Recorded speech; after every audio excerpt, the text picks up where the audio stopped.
నమస్తే. Welcome to సత్యాగ్రహి. Vikarabad POW రాష్ట్ర కార్యదర్శి యాక్టివిస్ట్ గీత మనతో ఉన్నారు. ఆవిడతో మాట్లాడి ఈ ప్రాజెక్ట్‌కి సంబంధించిన మరెన్నో విషయాల్ని తెలుసుకుందాం. నమస్తే గీత గారు. నమస్తే అండి. ముందుగా ధన్యవాదాలు. అడగగానే ఒప్పుకున్నారు. అసలుకేం జరుగుతుంది? ఏంటనేది ఒకసారి బ్రీఫ్‌గా చెప్పండి.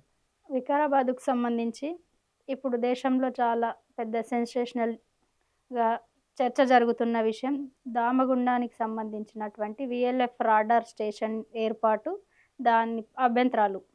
ఈరోజు దామగుండంలో రాడార్ స్టేషన్ ఏర్పాటు అనే ప్రక్రియ ఈరోజు ప్రారంభమైంది కాదు.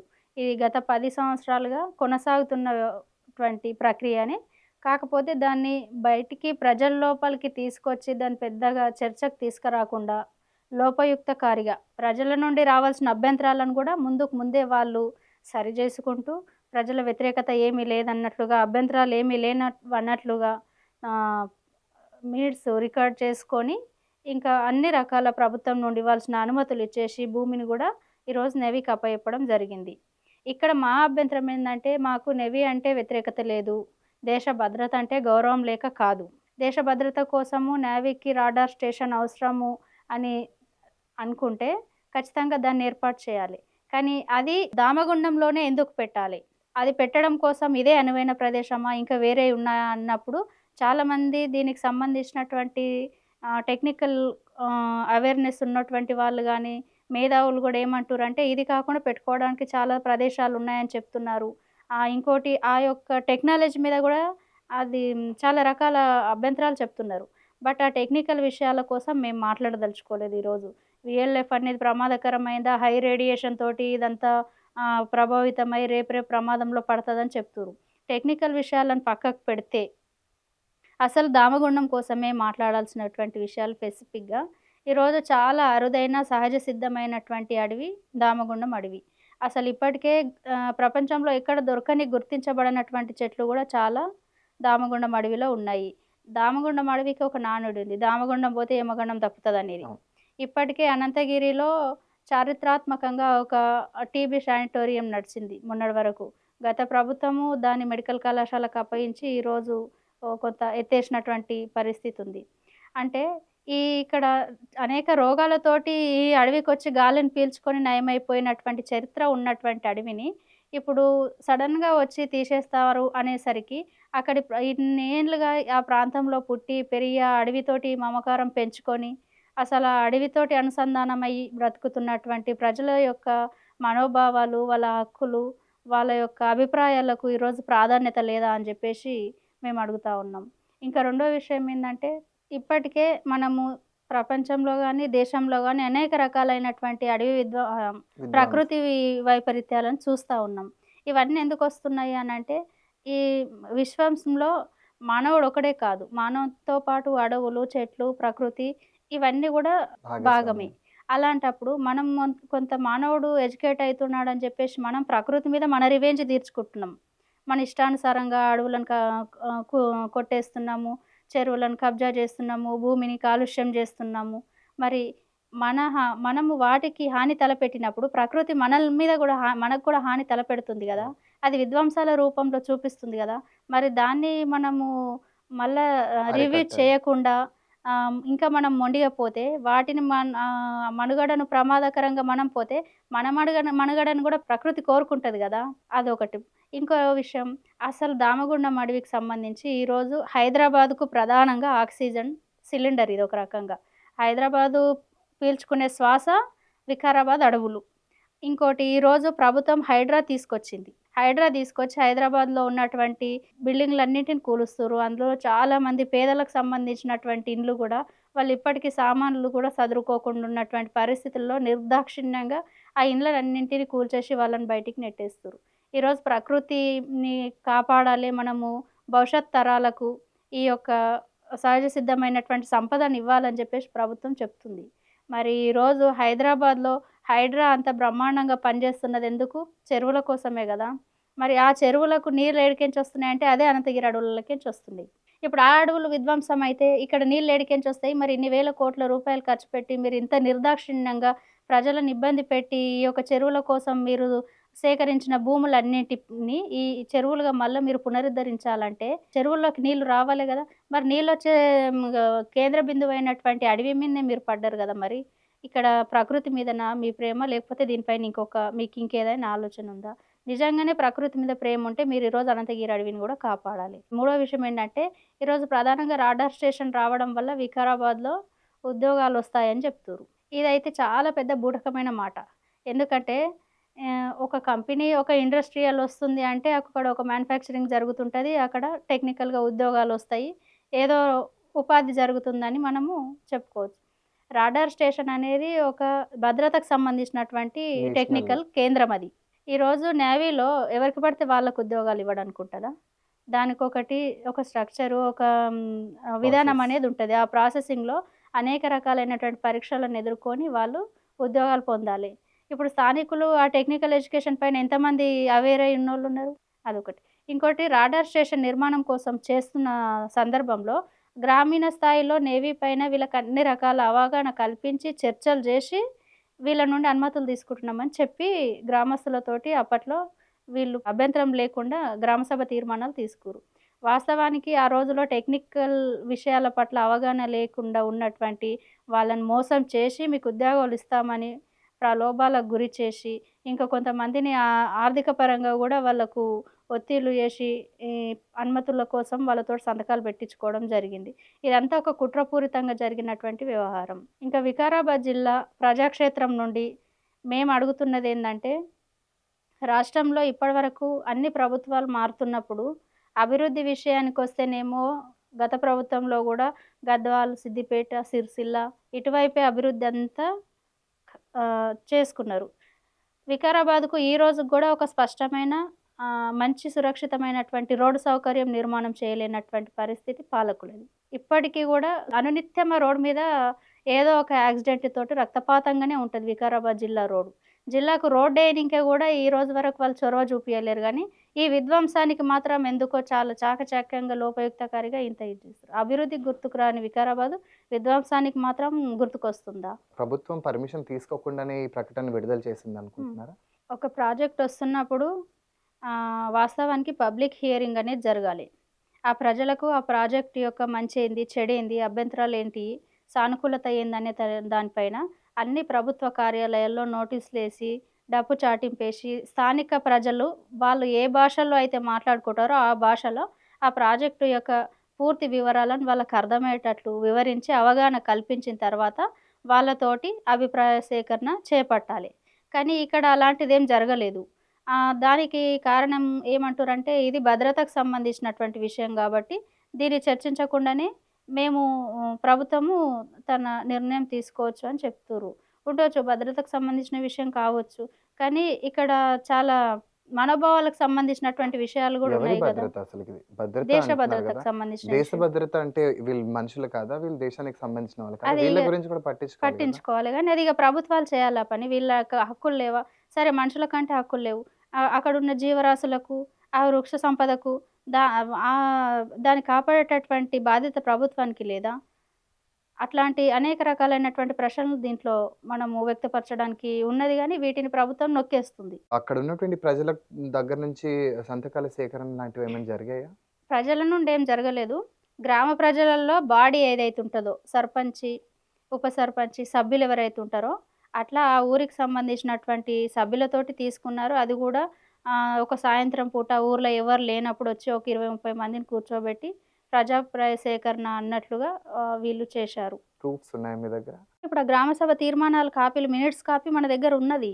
చూస్తే అందులో ఏముంది, దీనిపైన మేము రాడార్ స్టేషన్ పైన వీళ్ళకి సంపూర్ణంగా అవగాహన కల్పించి అనుమతి తీసుకుంటున్నామనే రకంగా ఉంది. రెండవ విషయము, అక్కడ ఆ అడవికి సంబంధించి ప్రధానంగా ఒక పురాతనమైనటువంటి దేవస్థానం గూడా ఉంది. రామలింగేశ్వర స్వామి దేవస్థానం. అది గూడా ఎండోమెంటు ల్యాండుకి సంబంధించి ఫోర్జరీ చేసి ఫారెస్ట్‌కు ఇచ్చారనేటటువంటిది కూడా ఒక ప్రధానమైనటువంటి ఆరోపణ ఉంది.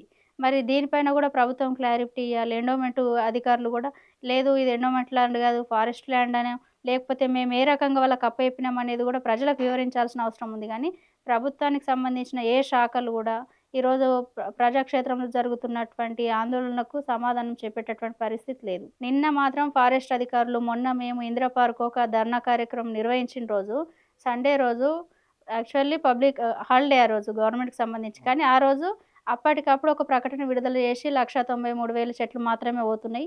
12,00,000 చెట్లు అనే మాట బూటకం. ఇది అవాస్తవమైనటువంటి ఆరోపణ అని చెప్తున్నారు. మరి నేవీ అధికారులే వాస్తవానికి కేంద్ర రాష్ట్ర ప్రభుత్వాలు ప్రజలను మభ్యపెడుతున్నారు. వీళ్ళంతా అబద్ధాలు చెప్తున్నారు.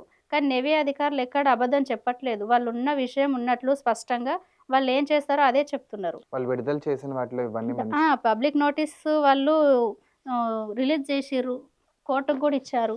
12,00,000 చెట్లు 11,74,000 చెట్లు మేము నాటుతాము. ఎందుకోసం నాటుతున్నాము అనంటే ఇక్కడ జరిగిన అడవి విధ్వంసంకు ప్రత్యామ్నాయంగా దీని నష్టపరిహారం కింద మేము వేరే దగ్గర చెట్లు నాటుతాము ఇన్ని అని చెప్తున్నారు. ఈ పుస్తకం దేని గురించి అండి? ఇది కోర్టుకు సంబంధించినటువంటి డాక్యుమెంటు. దానికి సంబంధించిన పూర్తి అంటే VLF కి సంబంధించిన మొత్తం డాక్యుమెంట్స్ VLF ఈ ఊరికి సంబంధించిన అనుమతులు, దాంతోపాటు ఈ ప్రాజెక్ట్ మొత్తం ఎట్లా జరిగింది ఏందనే దానిపైన మొత్తం ఒక క్రోడీకరించినటువంటి డాక్యుమెంటు. ఇంకోటి మా ఎంపీ విశ్వేశ్వరరెడ్డి గారు మొన్న ఆందోళన ప్రారంభమైన తర్వాత ఆయన కూర్చొని ప్రెస్ మీట్ పెట్టి అసలు వీళ్ళకి ఎవరు చెప్పిర్రు ఇన్ని చెట్లు పోతాయని, వీళ్ళ దగ్గర ఏం డాక్యుమెంట్ ఉంది అని చెప్పిర్రు. ఇదే మాకున్న డాక్యుమెంటు.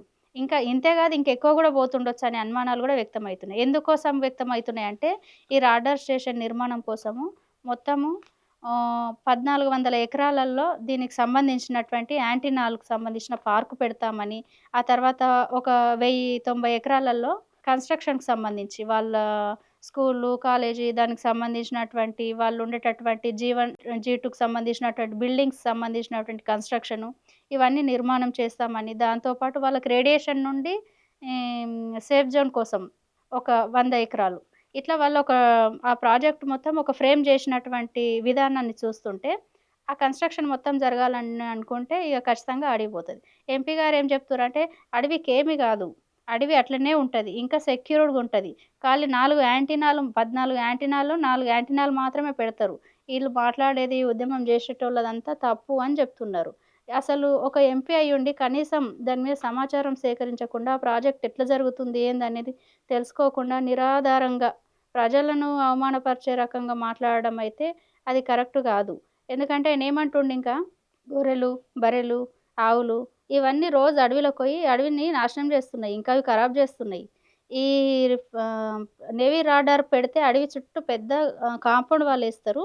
కాబట్టి ఇవన్నీ పోవు కాబట్టి అడవి మంచిగా ఉంటుందని చెప్తున్నారు. అసలు మేము అడుగుతున్నాము ప్రపంచంలో ఎన్ని అడవులకు కాంపౌండ్ వాళ్ళు ఉన్నాయి? కాంపౌండ్ వాళ్ళు ఉంటేనే అడవులు సంరక్షించబడతాయా? అసలు ఎలాంటి బేసిక్‌గా వాళ్ళు ఏం అవగాహనతోటి మాట్లాడుతుండో అసలు అర్థం కాని పరిస్థితి. మీకెప్పుడు తెలిసింది ఈ విషయం? మాకు గత 2 నెలల క్రితము బ్రీఫ్‌గా ఈ సబ్జెక్టు తెలిసిన తర్వాత మేము వాస్తవానికి ఆ ఊర్లో వెళ్ళి గ్రామస్తులతోటి కలిసి మాట్లాడి ఆ తర్వాత అక్కడ ఆలయానికి సంబంధించి అక్కడ ఉన్నటువంటి వాళ్ళందరితోటి మాట్లాడినాము.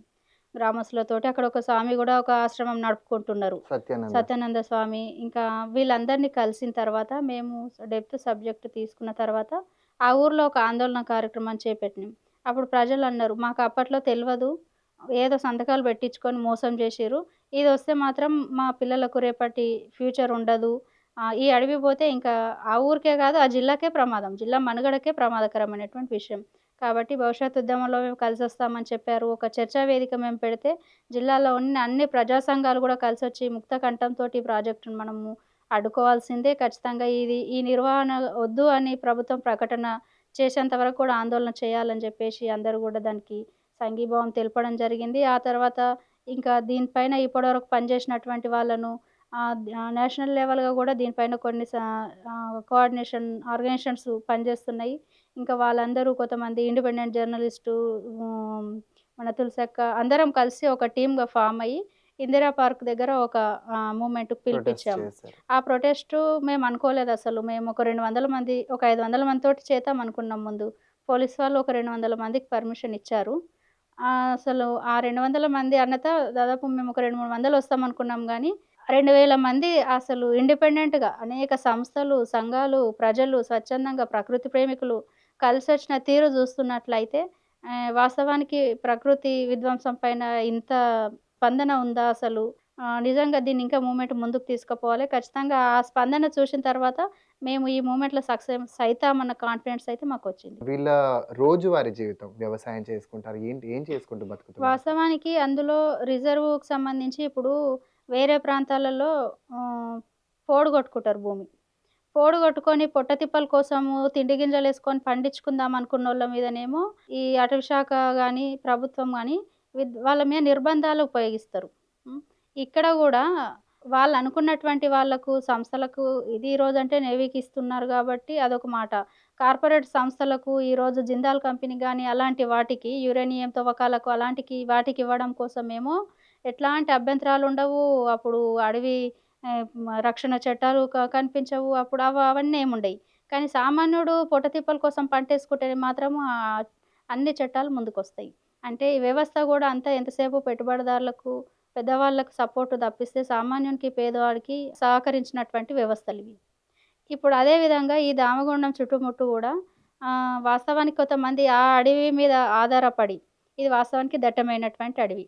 చుట్టుముట్టు ఉన్నటువంటి గ్రామాలకు కొంత పల్చనైన అడవి ఉండి, కొంత చెట్లు లేని దగ్గర పోడు కొట్టుకొని కొంత వ్యవసాయం చేసుకున్నటువంటి వాళ్ళని గూడా నిర్దాక్షిణ్యంగా అందులోకెంచి దొబ్బేసి అడవి చుట్టూ కాలువలాగా తీసిర్రు. ఈ 7, 8 సంవత్సరాల నుండి దాని మీద ఆధారపడినట్టు పంటలేసుకున్నటువంటి వాళ్ళందరిని గూడా అందులో నుండి గెంటివేయడం జరిగింది. ఇంకా దాని మీద ఆధారపడి గొర్రెలు, మేకలను కాసుకొని బతుకుతున్నటువంటి వాళ్ళు చాలామందురు. ఈరోజు ఈ అడవి పోతే వాళ్ళందరి బతుకు జీవన విధానం ఏం కావాలసలు? దాని మీద ఆధారపడి బతుకుతున్నటువంటి వాళ్ళు బతుకుదెరువు ఏం గావాలి? అంటే వీటన్నింటి పట్ల ప్రభుత్వానికి అసలు ఎలాంటి చిత్తశుద్ధి ఉంది? అవన్నీ ఒక భాగమైతే ఫస్ట్ అసలు ఇంత నేచురల్ అడవిని కాపాడుకోవాలి. ఇది పోనిచ్చుకోవద్దు. ఇంకా ఇది పోతే జిల్లా మనుగడకే ప్రమాదం. హైదరాబాద్ వాసులు గూడా దీనికి కీలకంగా ఆలోచించాల్సిన విషయం ఏందంటే, ఈరోజు అన్నీ హైటెక్ బిల్డింగులు తయారయ్యి, ఈరోజు పెద్ద పెద్ద బిల్డింగులు తయారైతున్నాయి. ఆ బిల్డింగ్‌లలో ఉండే వాళ్ళందరికీ పీల్చుకోవడానికి గాలి గావాలే గదా! హైదరాబాద్‌లో ఏమన్నా చెట్లున్నాయా? బిల్డింగులు తప్ప చెట్లు లేవు. మరి ఈ బిల్డింగ్‌లలో ఉన్నోళ్ళందరికీ గాలి ఎక్కడి నుండి? ఏదో ఒక ప్రాంతం నుండి అయితే వీయాలి గదా! మరి ఇప్పుడు ఆ ఉన్న అడవులను గూడా ధ్వంసం చేస్తే రేపటి నాటికి ఇప్పుడు వాటర్ కొనుక్కొని తాగుతున్నాము. కొన్ని రోజులైతే గాలిని గూడా కొనుక్కొని పీల్చుకునే పరిస్థితొస్తది. సరే మీరంటే వందల వేల కోట్లున్న ప్రజాప్రతినిధులుగా, అధికారులుగా మీరందరూ సోర్స్ ఉండొచ్చు. మరి పేదవాళ్ళకి అలాంటి సౌకర్యం ఉంటదా రేపటి నాటికి? అంటే రేపటి భవిష్యత్తు మనుగడకు ప్రమాదకరమైనటువంటి నిర్ణయాలివి ఒక రకంగా. మైనింగ్‌కి సంబంధించి కూడా అక్కడ ఏదో ఉన్నట్టుంది కదా! ఇప్పటికే అది తాండూరు మొత్తం గ్రానైట్‌కి సంబంధించినటువంటి ఏరియా. ఇప్పుడే అక్కడ పోతే విపరీతమైన వేడి ఉంటది. వికారాబాద్ వాతావరణం ఓ తీరుంటే తాండూరు ఒక రకంగా ఉంటది. ఎంతో కొంత అడవి అటువైపు కూడా వీస్తుంది కాబట్టి ఆ ప్రాంత ప్రజలకు గూడా కొంత ఇది చల్లదనాన్నిచ్చే పరిస్థితి ఉంది. రెండోది చిన్న చిన్న గుట్టలు. వికారాబాద్ జిల్లాకు సంబంధించి పూడూరు, నవపేటు, మూమిన్‌పేటు ఇట్లా ఈ చుట్టుముట్టు మండలాలలో గూడా పొల్యూట్ అయ్యింది ఇప్పటికే వాతావరణం మొత్తం. ఒక 10 ఏళ్ల కింద ఉన్నటువంటి గుట్టలు ఈరోజు లేవు. మైనింగ్ మాఫియా చేతిలో పడి పూర్తిగా గుట్టలన్నీ విధ్వంసాలయ్యి పెద్ద పెద్ద గుంతలు తీసిపెట్టి ఎర్రమట్టి తవ్వకాల్లో నంబర్ 1 మైనింగ్ వికారాబాద్ జిల్లాలోనే నడుస్తుందని అనుకుంటున్నాను నేను. ఈ మైనింగును ఎట్లాగూ ఆపలేరు ప్రభుత్వ అధికారులు. పోనీ ఆ మైనింగ్ వల్ల జరిగినటువంటి వృక్ష సంపదను తిరిగి అక్కడ ఏర్పాటు చేయలేరు. ఉన్న దట్టమైన అడవులనన్నా కాపాడాలి గదా! ఇంకా వీటిని కూడా మీరు నాశనం చేస్తే జిల్లాకు మిగిలిందేంది? పోనీ జిల్లాకు సంబంధించి ఏదన్నా ఉపాధి అవకాశాలు కల్పించేటటువంటి ఒక సంస్థలేమైనా తీసుకొస్తుర్రా అనంటే అట్లా లేదు. జిల్లాకు అభివృద్ధినైతే ఏం తెస్తలేరు గానీ విధ్వంసంలో మాత్రం ముందుంటుర్రు పాలకులు. థాంక్ యూ సో మచ్ గీత గారు. ఇదే కార్యక్రమంలో మరో అతిథితో కలుద్దాం. అంతవరకు స్టే ట్యూన్డ్.